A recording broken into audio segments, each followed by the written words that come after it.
Well, cool. Welcome everybody. Hope you all had a fun and safe 4th of July holiday. Welcome to another episode of the Hackle Box. I'm Oscar. It's Pinky. Eric's not going to join us today, unfortunately, so we don't have the whole gang here, but I think it'll still be good. We'll have some fun, talk about some good stuff, and get through it. We're going to miss Eric. We should probably talk a little trash about him too, since he's not here. Definitely. Yeah. Hopefully we'll find opportunities throughout the show to do that. As always, if you guys have questions, comments, anything you want to throw in the chat, we'll do our best to try to read those and answer your questions. Otherwise, I think we dig right in. Good with that, Pink? Good. Yeah, let's do it. All right. So first topic of discussion today, TeamViewer recently had their corporate network compromised. It's interesting to see that up. We're seeing TeamViewer utilized by attackers and tons of attacks right now already.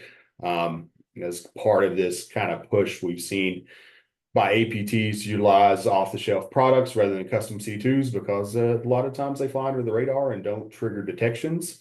In this case, TeamViewer themselves, they were the victims. However, it's kind of a good news story, right? Kind of a good news story because they did deploy strong network segmentation. At this point, TeamViewer has confirmed that none of their customer networks were actually affected. It was only their own internal corporate network that was affected as part of the attack. Yeah, and I will say, and like this isn't I'm not disparaging TeamViewer or anything like that. This is just my general incident response brain.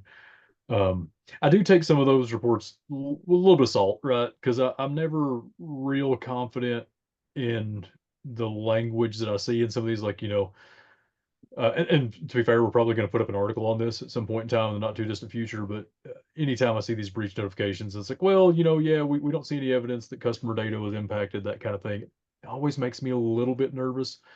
Because, obviously if they just turned over the whole report, we could figure that out for ourselves, but they're not going to do that, and they probably shouldn't either. But yeah, it's assuming that what they say is true, and I have no real reason to believe that it's not. Yeah, it was kind of a success story. It's something we talk about a lot with, I think if Eric was on here, he'd probably have a little more to say about it with, we talk about it a lot with like IoT devices and SCADA and those kind of networks. And, having that segmentation is so important in those types of situations. But yeah, I'm always really excited to see companies that have, particularly if they have the, large customer base like this, they have their corporate network where email and day-to-day stuff's happening separate from their actual client, providing network, and hearing that they had that in place, I was pretty pumped about that. Yeah, and in theory, it should be common practice for everyone, but in reality, we see it's often not, and typically for ease of use concerns, right? So I'm happy to see they had that in place. There was one specific comment that came out of this from TeamViewer I wanted to read and kind of talk about a little bit. In their statement concerning the compromise, they said, "We keep all servers, networks, and accounts strictly separate to help prevent unauthorized access and lateral movement between different environments. This segregation is one of multiple layers of protection in our defense in depth approach." And so I just kind of thought like maybe we could talk about defense in depth a little bit today. Yeah. What is defense in depth? What are the recommendations? Why is this important? And this isn't something new. I mean, this is an old principle that really we've been pushing for and practicing here, and even in our careers before here as well, trying to implement strong defense by depth. To me, like, what is defense in depth, right? So it's simple in theory. Again, it's just a layered approach to protect your assets and your data, not relying having one single point of failure that could result in compromise of your enterprise or all your client data. I like to think of it like this, right? So by utilizing proper defense in depth deployments, an attacker essentially, instead of only having one goal, right? If they can penetrate or exploit one system and they gain access to the keys or access to the kingdom, they now have 10 layers that they have to successfully compromise to be able to reach their ultimate goal, data exfiltration or data encryption, right? So in theory, they have many, many things that they have to accomplish before they have success. But as a defender, you really only have to find it once, right? So it's buying you more time, right? So if they get through your first 3 layers or 4 layers or whatever, and it's not always sequential, right? It's not sequential usually, but it gives you more time as a defender to identify these anomalies, then enact your instant response plan, and then begin proper eradication and recovery. Yeah, yeah, no, and I think that's a really good, sort of definition and view on it. And yeah, absolutely. From a defense standpoint, it's a great way to put it. There's, if you've got 10 layers, right? Those are Mhm. it's 10 different gates they have to get through, 10 different opportunities for them to trip up. 10 opportunities for them to be stopped, but Mhm. also for us to see a detection for something that's going on and realize, oh, we have somebody in the network. Like you mentioned, maybe it's layer four of this, you're 4 layers Mhm. deep on the onion there. And we could say, oh, okay, we do have somebody in, they got past the first three. So then we can step back and say, okay, what do these first three have access to? And let's focus our attention there, Mhm. as opposed to, you've got one security device on the perimeter. They managed to get past that, and now everything's wide open. So we have to look at everything. We have to check everything. Mhm. It just really changes up uh, the possibilities of success for the attacker to reach their objectives, whatever those objectives may be. Yeah, I know I've had conversations with Eric, and if you were here, he can be very animated over this, right? And from a defender's perspective, it's often like, oh, it's so challenging, right? We constantly have to stay ahead, and we constantly have to evolve our defense techniques. But the reality is, like, we just have to catch it one time, right? If you Yep. catch it one time and you properly respond to that, then we can neutralize these attacks. Whereas an attacker, have 10, 15, 20 steps, 20 different attacks that have to be successful to reach their ultimate goals. And so it is about perspective. Not saying it's not difficult to be a defender. It is very difficult to be a defender. But if we have proper layered approaches to how we're deploying our security systems, it does make our lives easier, right? Yeah, absolutely. If I'm in a mature environment that has a lot of these things in place, I am way more excited to be on the defense side of this for that exact reason, because chances are I'm going to see you somewhere, right? Yeah. There's going to be an event log. There's going to be some weird communication that I see through a firewall. There's going to be something that I'm going to see from you. Mhm. Um, and so, yeah, I've actually, over the last few years, as we see people start to mature a little more and start to get a lot more things in place, um, I've started to lean more toward an Eric's direction on that, because I used to be a pretty big defender of like, no, you guys just have to get it right once. We got to keep catching you. And it's like, Mhm. yeah, in some environments, but now we're starting to see that, and I think it's great. There are numerous cases we've worked where they're, on complete opposite ends of that spectrum, right? We've had attacks that started with very mature organizations. They get those initial indicators that something's going on, right? We can jump in usually, or even their team. Sometimes they call us up and say, "Hey, here's what we did," and we're like, "Cool, you guys nailed it." Mhm. But if it's us coming in, right, we can pop in. We can say, "Okay, we see where they have gotten through this first layer. There's a problem there. Let's talk about that a little bit." But then also too, we see what they're doing. We kind of maybe we can identify the attacker. Maybe we can identify at least a method they're using, something like that, and Mhm. start even ramping up the layers you've already got with more defensive techniques to just shut them down right there. Um, and then we have the environments, right, that we come into sometimes where, like I said, it's one security device. Yeah. Maybe the firewall with VPN on it's all you have, and Right. they were able to get past that. And then it's kind of open season. That's where it's a whole lot more fun to be on the attacker side of the house. Yeah. Yeah, 100%. So, And I think that's going to lead to like some of our conversations later today too. Talk yep. about some of the threat groups and things we're seeing. Um, there was an interesting article when I was thinking about defense in depth, and I kind of referred back to CISA had put out some guidance, and the guidance essentially was just documenting the common misconfigurations that they see that should be utilized as part of our defense in depth, right? And I want to kind of talk through these because we go back to this general mentality that security is always based upon budget, but our ability to execute strong security postures and programs is, equally reliant on the amount of money that we have available to spend. And I think this is a good list because it calls out a lot of things that aren't monetary spend. It's just focus of energy and focus of time, right? Mhm. Um, so kind of talk through these. There's like 10. We'll go through them kind of quickly, but one is the use of default configurations of software and applications. Um, how often do we see that being?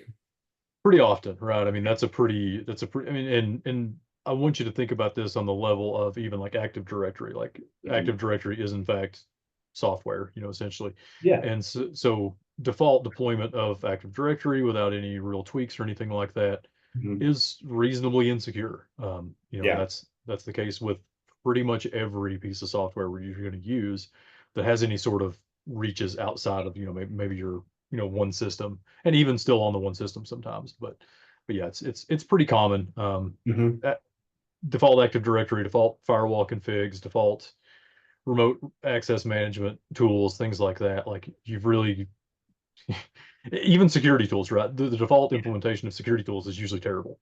Yep. So keep that in Yeah, that mind. was going to be my point. And I think obviously our brain goes to this idea of like, oh, you're utilizing default configuration. So it's going to be guessable usernames and Mhm. passwords, right? We can like, yeah, that's an obvious thing, but even more so, it's like the use of security tools. And this isn't to talk, bad about any tool out there, but a tool is only as good as you make it, right? And so we see a Mhm. lot of people that say, well, I have the tool's in the environment. And we start to question like, well, how long are you retaining logs? Show us your, event configurations, show us how you're utilizing this to investigate events. And they're like, well, don't it just work? Why don't we just put it out there and it works, right? And it's like, no, it doesn't. We have to learn the tools. We have to be able to utilize these applications to get the effectiveness from them. To be Um, fair, AI is going to fix all that for us, but yeah, yeah, right. Thank God it's finally I here. know it's going to be here. Yeah. Total aside, but I had two different product meetings this week, and both of them that was like, yeah, it's built on AI or it's got AI now, and I'm just like, just shut up, just leave me Yeah, I don't alone. care. I don't Uh, care. yeah, Yeah, until one of them, where they were showing me the actual implementation of the AI that was in it. I was like, oh, that's actually really cool. Thank you. I appreciate yeah. you showing me that. But I was just having that moment of like, oh, here we go. Here's another AI tool. It's AI. You don't have to do anything. Just plug it in. It's good Yeah, to it's go. all the But hotness. yeah, It's going to yeah. continue to be all the hotness for a And, while. and to be fair, both of them ended up being fine. But it was just that Sure. initial Yeah, and I'm response in my not brain. again talking junk about tools and Yeah, applications that are utilizing AI as part of that. I'm more talking junk about the marketing approach that we're seeing now that everything absolutely. has to be AI forward instead of actually focusing on what the product does. I care more about that. I do care that AI is involved mainly because I want to understand how my data that's being ingested by this model is being utilized, right? And so that's what Yeah. scares me the most about it. Talking about that. Yeah. The first one, that was my main question, because I was like, I actually think AI this is a good spot for AI. Actually, this is really Mhm. good. But my initial question was like, okay, so where's the learning in this model coming from, right? Are you using Yeah. my data for that kind of thing? And they Yeah, weren't, and exactly. that's why I was like, yeah, they both of those implementations of AI ended up being pretty cool and really good for both those products. But it was just, yeah, I'm Yeah. with you. Like it's become that buzzword and that marketing thing that just it immediately hits my ear wrong. And so then I got to ask 10 questions to make sure we're good.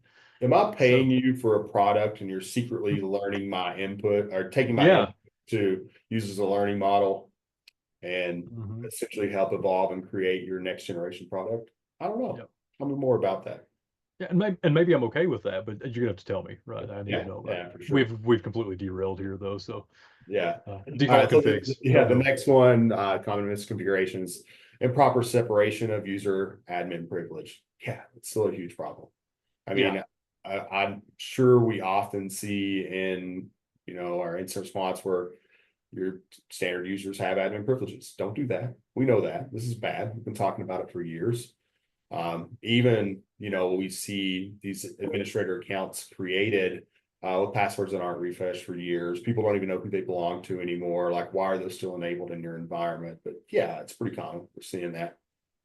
Yeah. Tons of it, right? I mean, and it's not separated by like organization size or anything like that. It's all over the board, right? Everybody's Mhm. still struggles with this a lot. And I understand, as former sysadmin people type people, we get it. We understand why it's a challenge. But it's massively important. I mean, it's Yeah. so important.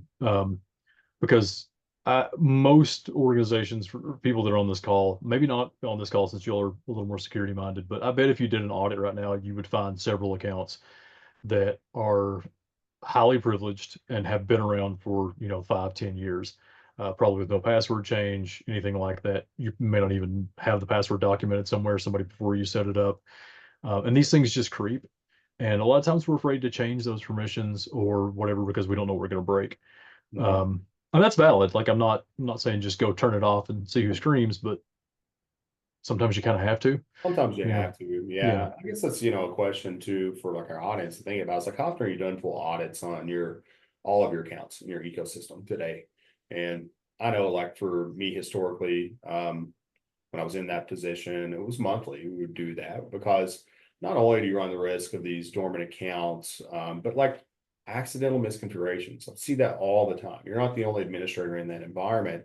And so sometimes people make a change. Maybe they needed to make that change for a rollout, some sort of change management that was happening. They forget to roll that change back. Right? We Yeah. just introduce unneeded risks to your organization. So you should be reviewing those really, really regularly. Yeah, absolutely.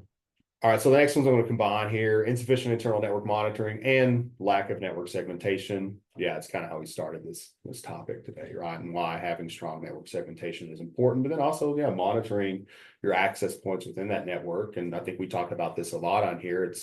It's really for me like normalizing your network with the monitoring and then being able to properly investigate anomalies as they pop up. Yeah, that's huge, right? It's we kind of steal the sort of sands, Mhm. no normal find evil kind of thing, and but it's absolutely correct. It's so hard to, as an investigator, it can be really difficult to pop into an environment, and honestly, it's just a big part of what we do because we're generally unfamiliar with the environments when we pop into them. Mhm. But finding out what the normal is, right? So we kind of started this talking about TeamViewer. So TeamViewer and all these other remote management tools, they're, when configured properly, they're fine. But we see them so often being used by attackers, and then we pop into an environment and we start seeing like that, Screen Connect and Splash Top and AnyDesk and different things like that. And so we got to run that down every time and say, are you using all these tools? Yeah. And so that's one example of a pretty wide topic, but Mhm. having that sort of baseline and understanding of what you have in the environment's huge. Yeah, and that plays into the next point here, is poor patch management. And I would say that should be expanded to just vulnerability management in general. And Mhm. exactly what you talked about. It's very difficult for organizations to have true inventories that are complete. And for me, when I think of a complete inventory, it's not just the system and IP. We're looking at everything.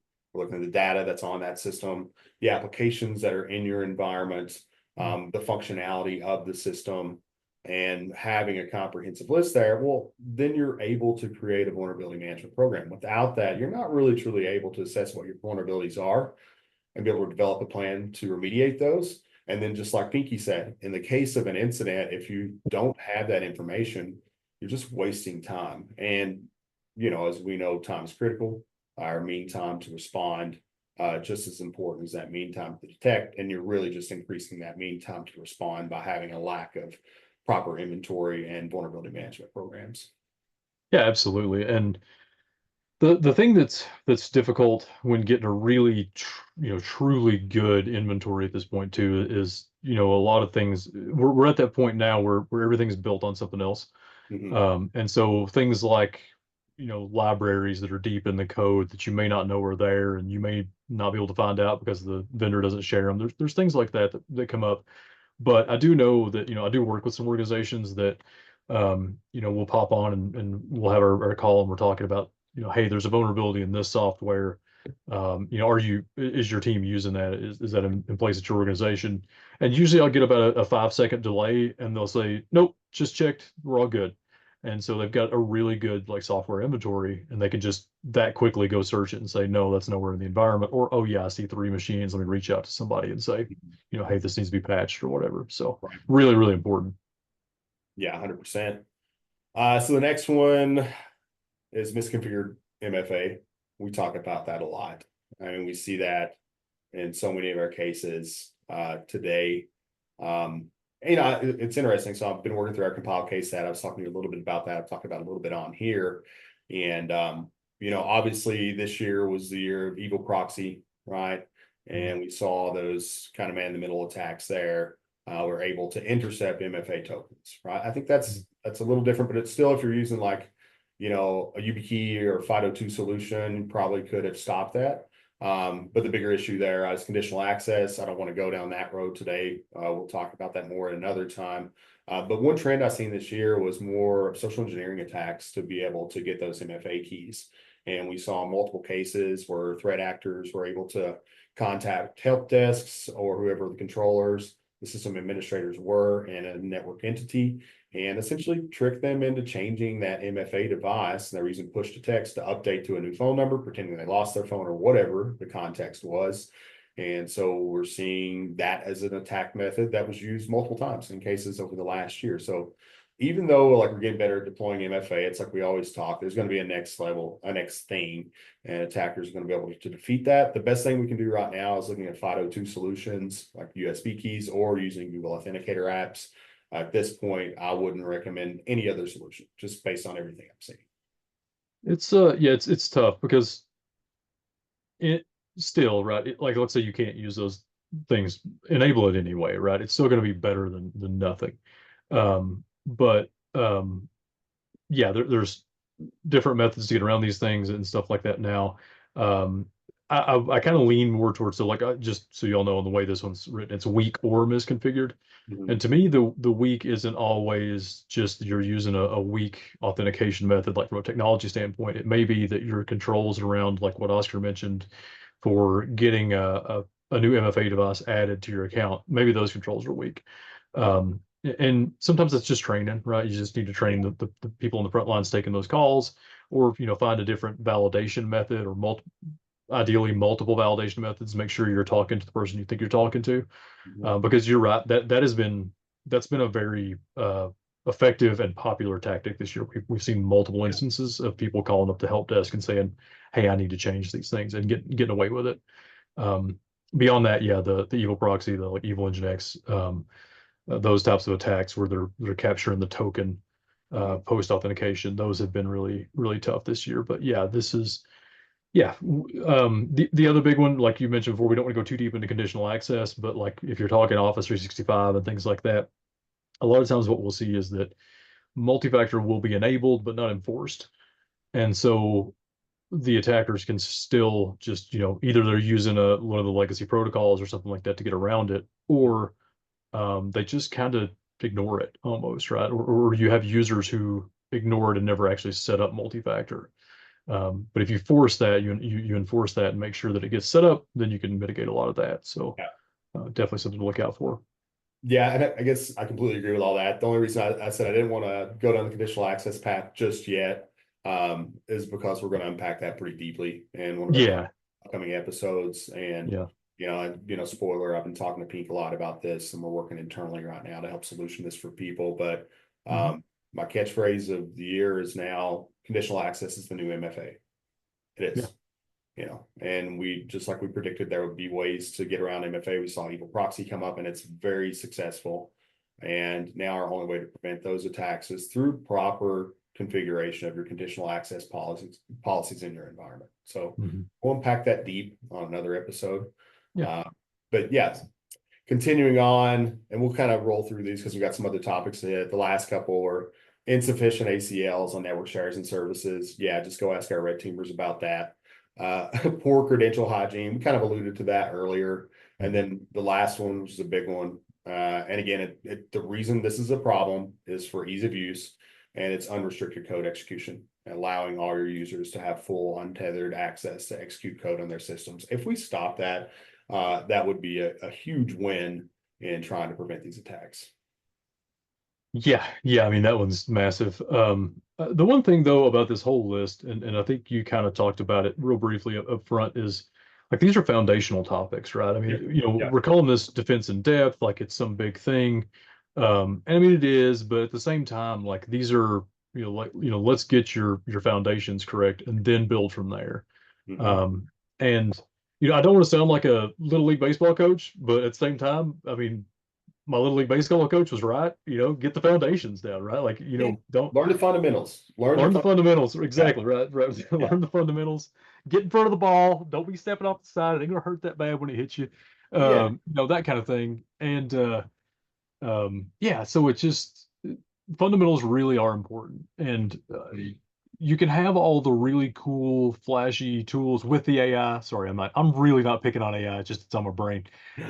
But you can have all the cool, flashy tools. But I mean, if you've got no ACLs between your production environment and your like I'll just say like your developer environment or Mhm. something like that, right? And even at a non-attacker level, right? One of your developers writes a piece of code that goes nuts.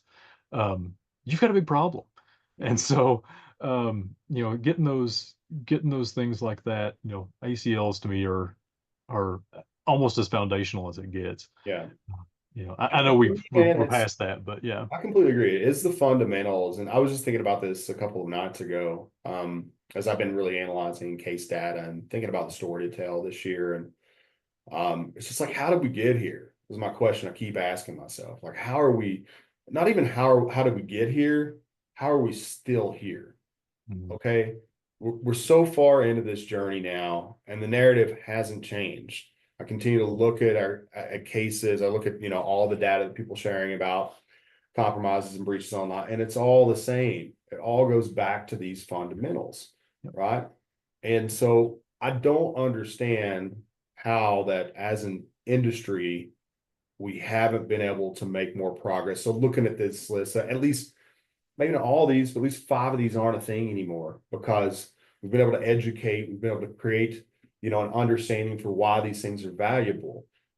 And I don't know what the answer is. And like I think like kind of go back to this idea of everything, and this is a culture related easy button. Give me the easy thing, right? I want the easy thing so I don't have to put in the work. So I don't have to have the understanding. So I don't have to build the fundamentals and the foundation. Everyone's looking for the easy solution.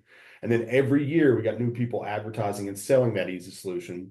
So we're actually preventing the growth of our own. We're preventing the maturation of our own organizations through this. It's evil, it's bad, it's monetarily driven. And so I don't know. I think about that. How are we still here? How are we still talking about these same things? How do we push that forward? Yeah, it's well, I mean, and it's an old topic, right? I mean, the foundation or the fundamentals they're important and they're usually not overly complicated just to kind of think about how they actually work. Hmm. But sometimes the implementation is if not always, the implementation is not easy, right? It's simple, but it's not easy. Yeah. And so, yeah, it does kind of go to some of the easy button type solutions. And to be fair, that's why those companies are, doing those things and putting those things out there. And some of them are really good, right? I mean, there are some really good Sure. sort of Yeah. easy button solutions that can help. But you need to understand why you're doing it in the first place, Mhm. and understand that, every tool has some sort of weak spot. There just aren't perfect tools generally.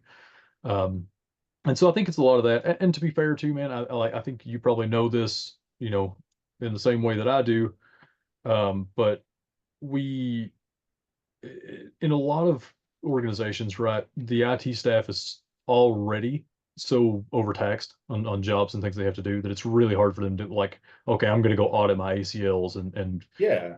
try to fix those. And so I think it's a lot of that. And so then you've probably got a bunch of people on the ground who want to fix these things and just aren't getting the support to do it. Um, and that's unfortunate. And I'm kind of with you. It's hard. All we can kind of do is keep preaching about it. Yeah. Yeah.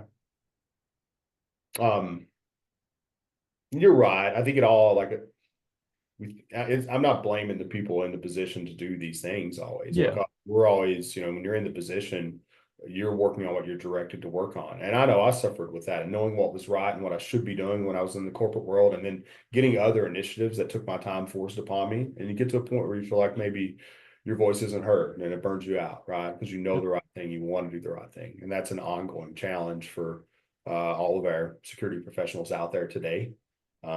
And I think for us, the standpoint, everybody knows this, our mission is to fix a broken industry. And we're talking a lot about what's broke right now. And for me, it's just continuing to educate, continuing to try to help not only educate the people that are in the position that do the work and make this change, but supporting those people in their communications with their leaderships and help drive the leadership to make the correct decision and the correct focus so that we can reduce risk to the organization. And so I think if there's one thing that we take away from all the things we try to do, I hope it's that. And I hope that people that listen to this want to try to do the same thing as well, because that's how we fix it, right? It's about us who have that core knowledge and understand that, and we push to make change.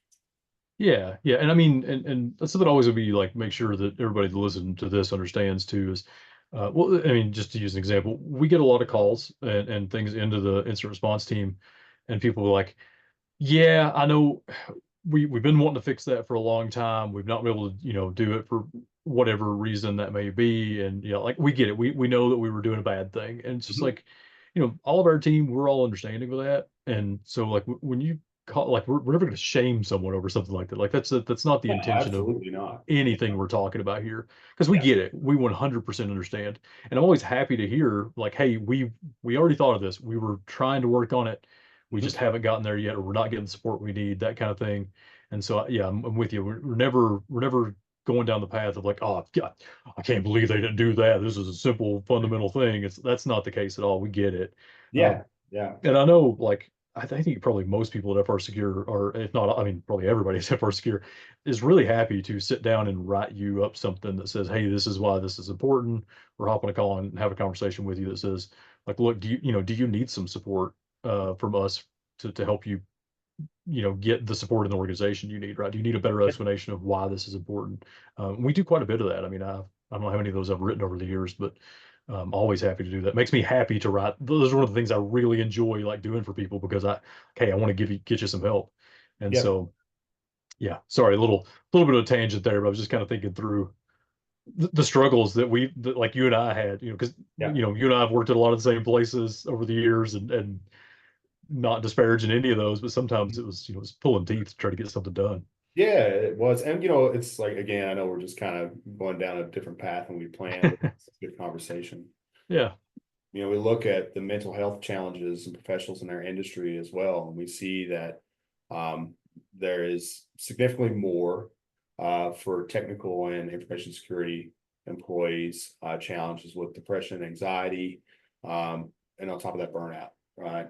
And I think it's these things we're talking about that leads to that. And it's really important for me. I mean, that's one of the biggest things we push for here is trying to create an environment like we do focus on our mental health first. We focus on balance first, and making sure everybody's healthy, and we're providing and curating an environment so you can maintain that balance and maintain your mental health. And like in a lot of places, that's just not the thing. And on top of these different directives, right, where maybe there's a disconnect between leadership having a proper understanding of how we reduce the risk of the organization, because they're been influenced by these marketing strategies of easy button security and AI and the next thing, right?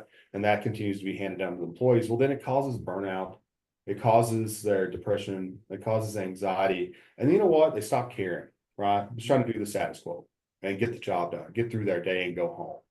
And so that's kind of, to me, like one of the primary factors of why these common fundamentals are still so prevalent today. Yeah, absolutely. I mean, this topic gets really deep really fast, I mean, Yeah. kind of, as you can see, but yeah, I totally agree with that. All right, cool. Let's go Yeah, on. let's shift. Yeah, we're gonna have to shift gears. We could probably sit here Yeah. and roll all day, but yeah, yeah.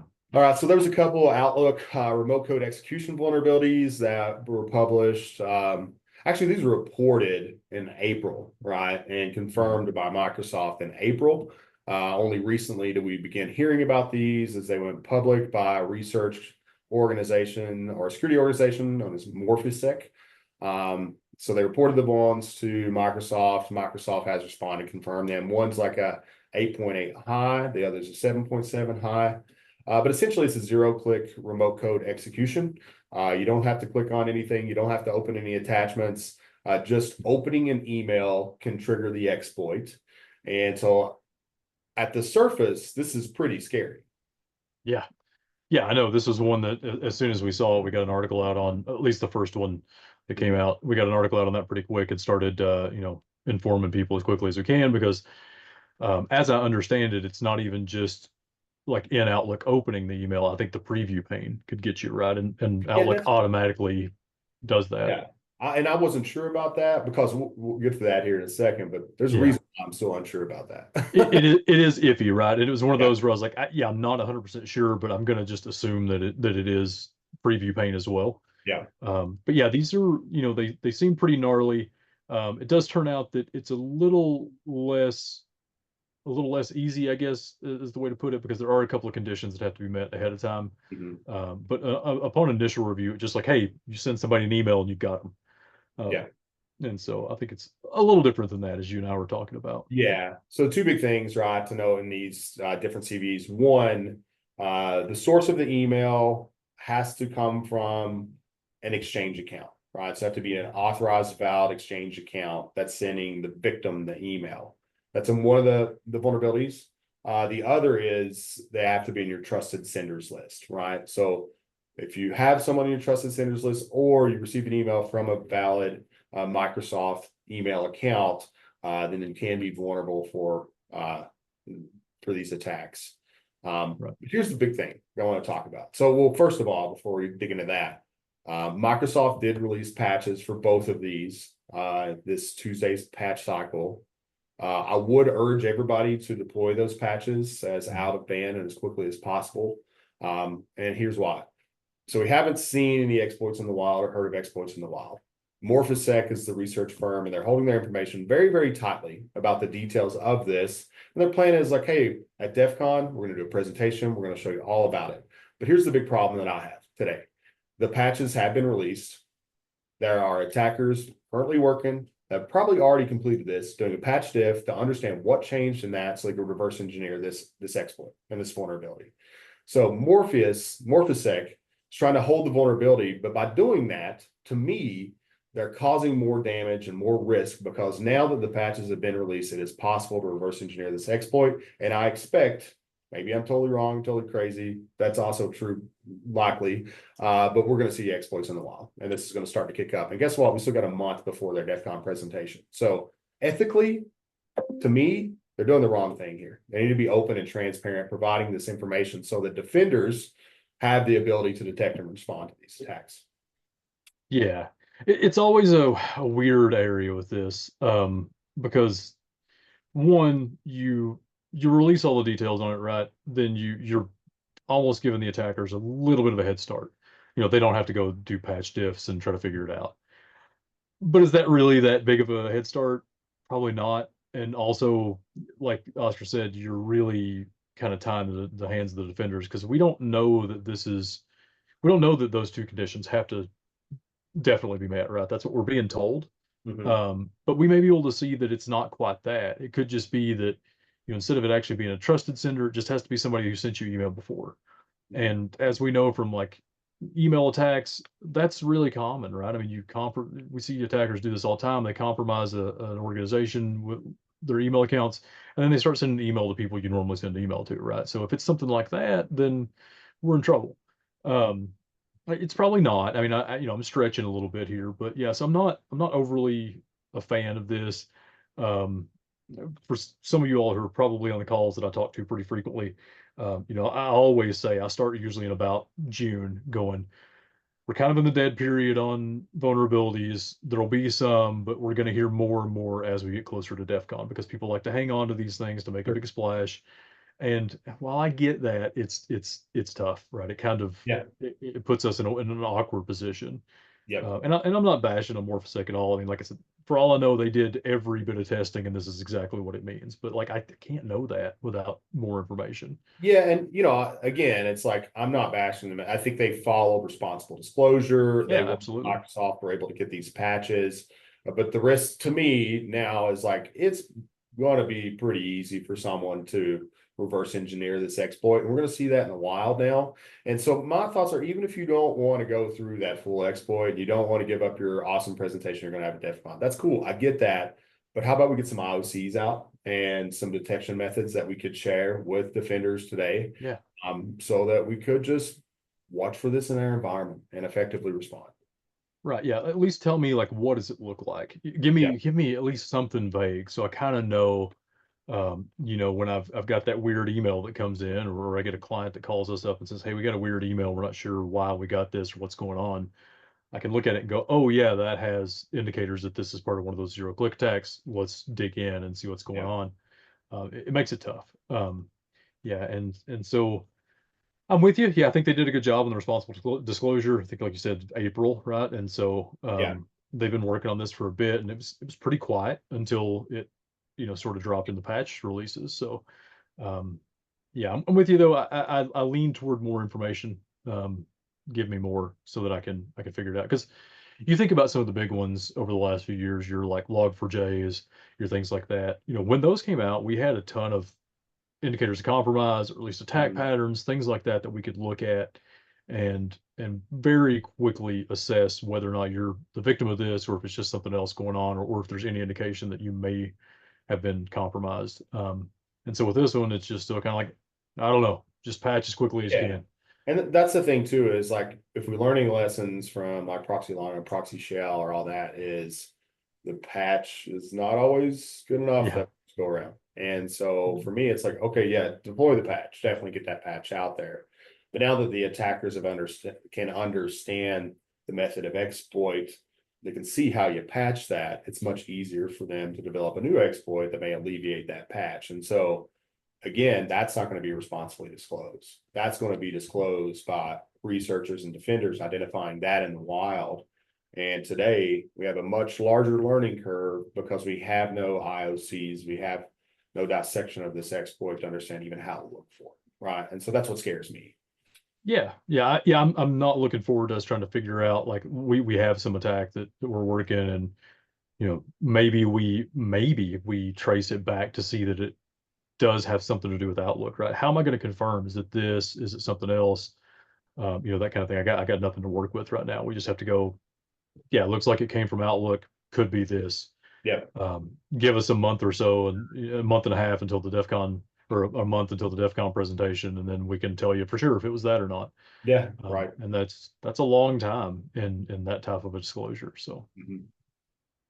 yeah, Cool. not More loving it. every day is go patch and keep Yeah. your eye on this, because I think it will probably likely evolved since the patch is out, and probably see an uptick in exploitation attempts. Yep. So the next one, we'll kind of dig on. It's like a two-part thing I want to talk about.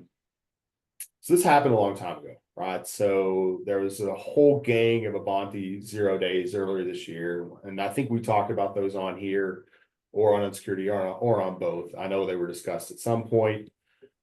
But essentially, there were multiple 0 days that were discovered back in January. Vulnerabilities in the Ivanti VPN gateway essentially would allow threat actors to bypass authentication and gain access.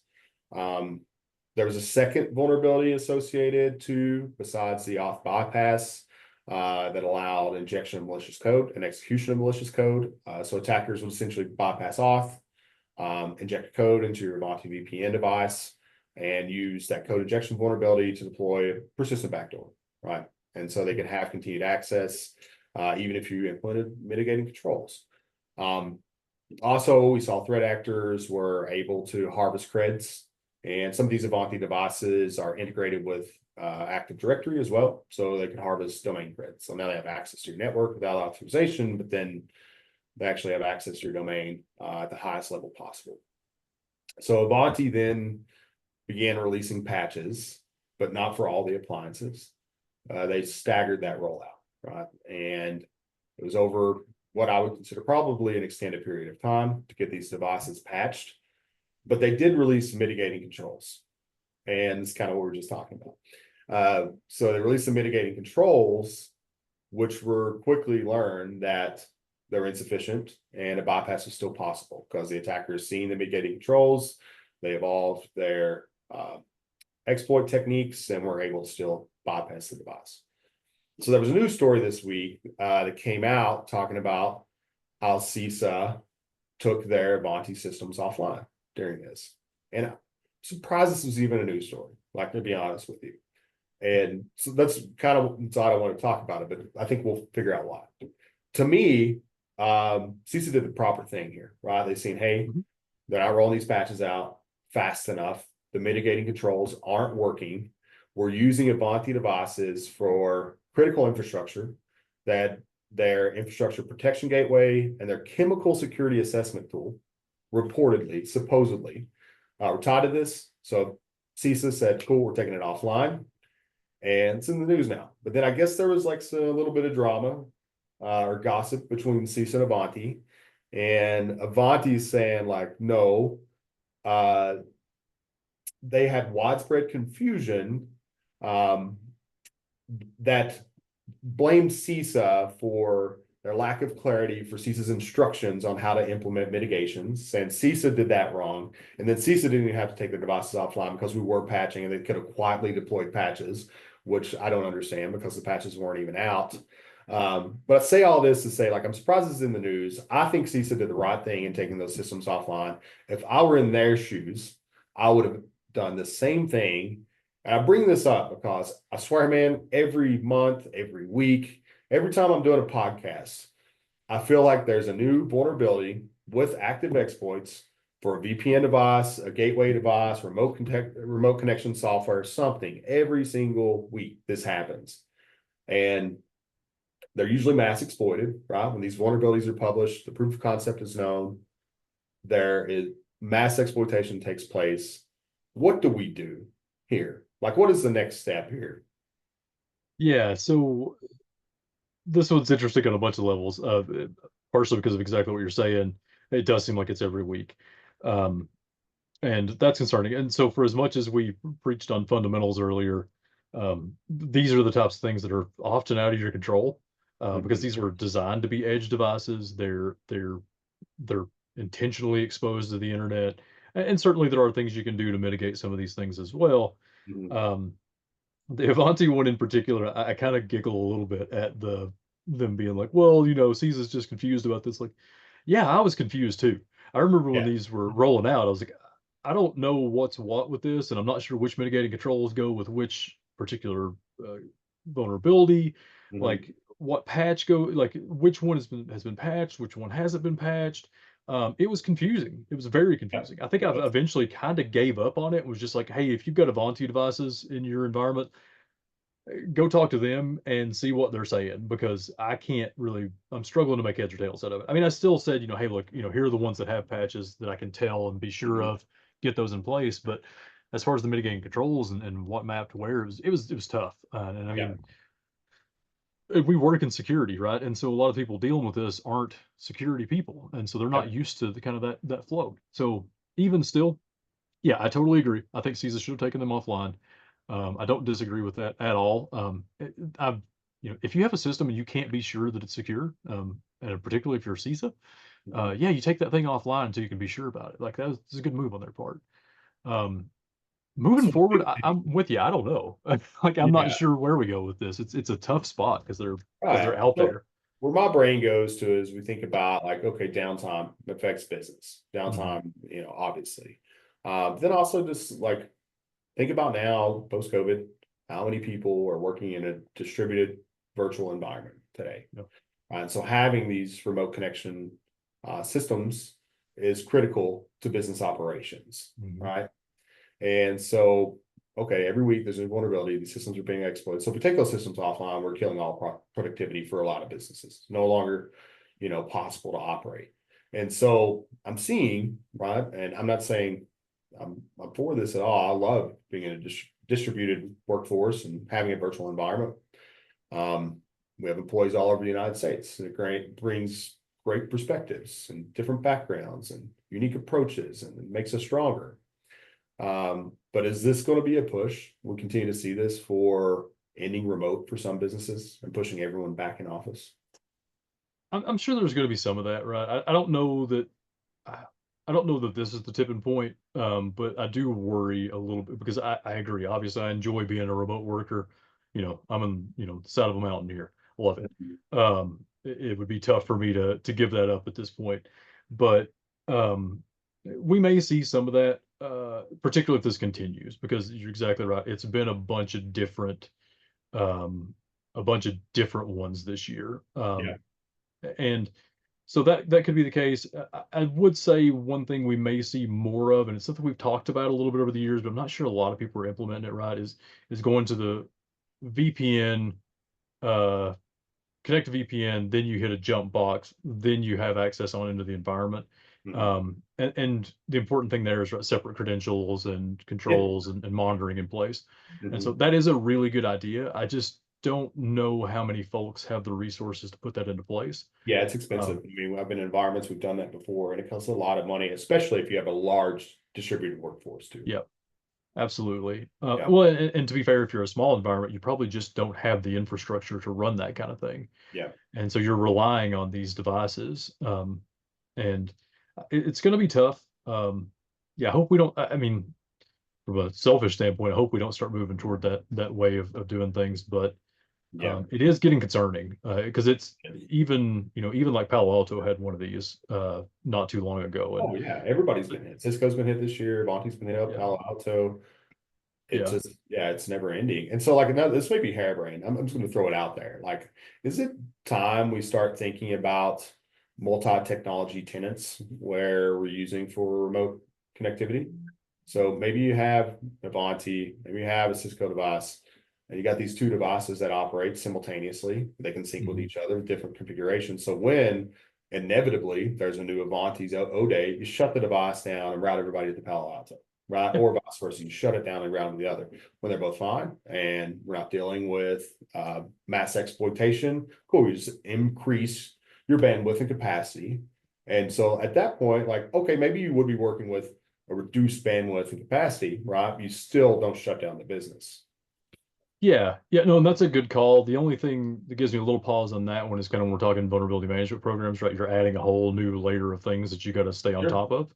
Yeah. But I mean, it is what it is. I think it's probably the better, we think about it like with VMware or something like that, right? You kind of always want to design your vSphere environment to have enough capacity that if you got to take down a host and patch it or whatever, you can do that. Yeah. And so, yeah, I think that's probably a good move to go Yeah. toward this. Um, I think you just made every like network gateway vendor in the country mad by Sure. saying that, but I don't care. I mean, I'm sure you don't either.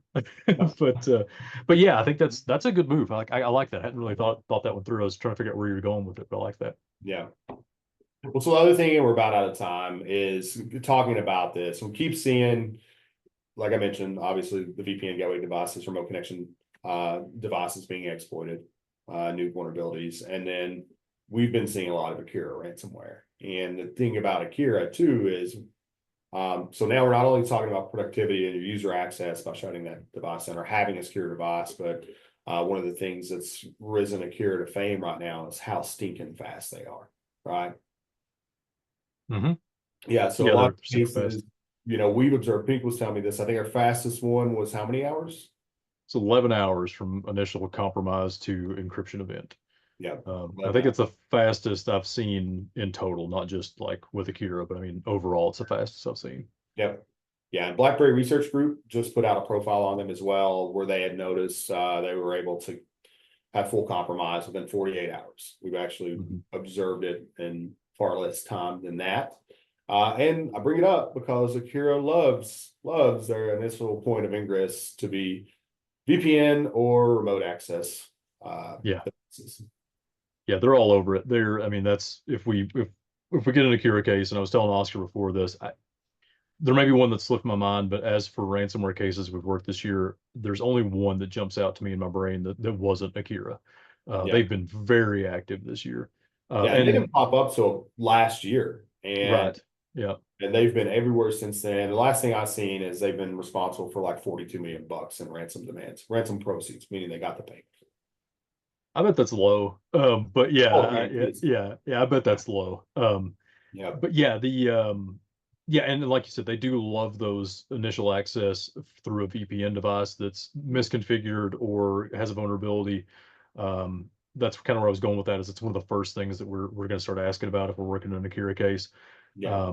And I think maybe that's why they've been so active this year is because we've had so many of those this year. I And so I agree. think that it follows that path. But they are pretty gnarly. They're pretty fast. One thing I will say, just from cases we've worked with them, is sure they may be getting in with a VPN device. They really love to encrypt at like the VMware level, so Yeah, encrypt your VMDKs and those types of files. Um, and that is a real problem as a defender because we lose so many artifacts.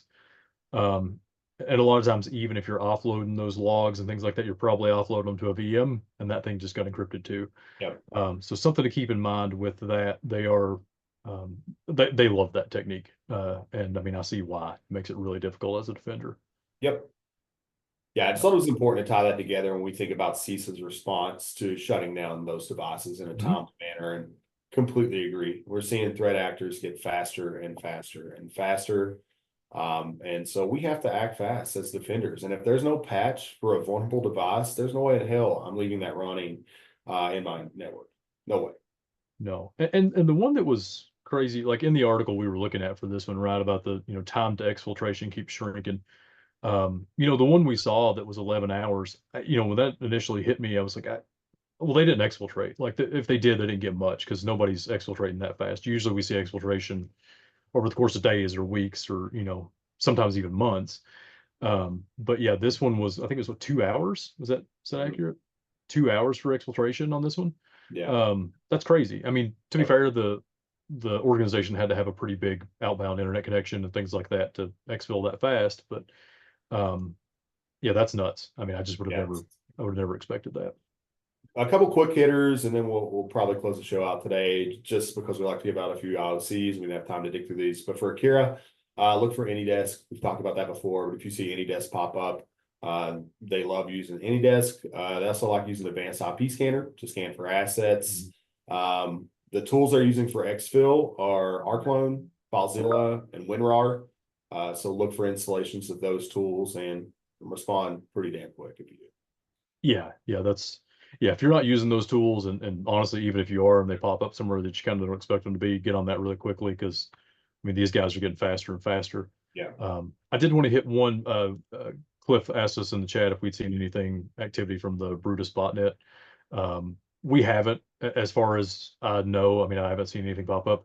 To be fair, though, that tends to not be the type of cases that come across our incident response team because a lot of times those botnets are a little more aimed at denial of service and that kind of thing. If we did see them, it would have been probably a little different than their normal their normal Protocol. operation. Yeah, exactly. So, but yeah, I haven't really seen them. Was doing a little digging on the side here. I was I can't talk about it, but I was thinking about something that I heard about the other day that could have been that. But we didn't get a chance to dig into it. Yeah. So Cool. Thanks, Pink Man. yeah, Thanks everybody for joining. I hope you guys all have a wonderful weekend, and we'll see you next month. Yep. Thanks everybody.